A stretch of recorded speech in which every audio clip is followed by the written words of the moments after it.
Alors Yata Ramen, c'est un restaurant japonais. Yata qui veut dire Yuki, Ramen qui veut dire nouilles tirées. Il a été créé en 2016 par trois associés passionnés du Japon et de la gastronomie japonaise. Nos plats ramen, donburi et mochi.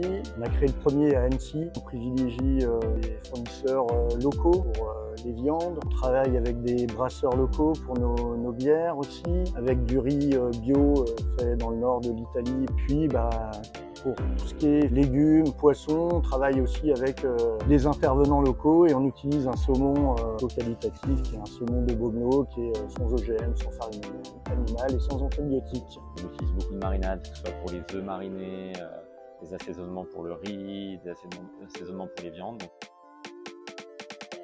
Alors oui, une association de goût, là on est dans les pays de Savoie, un truc très sympa et très bon. La fondue savoyarde avec un bon fromage et un saké japonais à la place du vin blanc. Pour garder la viande un peu tendre, on peut mettre un petit peu de bicarbonate dans les marinades. Ça permet de casser un peu les fibres et du coup d'attendrir la viande. De manière générale dans la cuisine, il faut de la rigueur. Ça, ce serait mon premier conseil. Il faut être organisé, rigoureux, déterminé. C'est exactement pareil dans la cuisine japonaise. Après, il faut être un peu plus armé pour faire le pas, découvrir d'autres saveurs.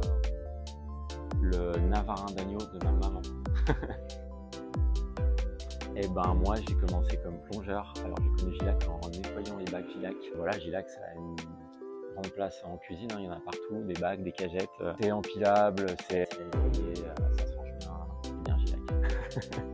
Ça va être pour ranger des légumes nettoyés avec un bac et une petite grille au fond. Et après les cagettes et les rôles pour stocker les plats finis, donc les plats cuisinés mis sous vide, on stocke en cagette et après ces cagettes voyagent jusqu'aux autres restaurants sur des rôles.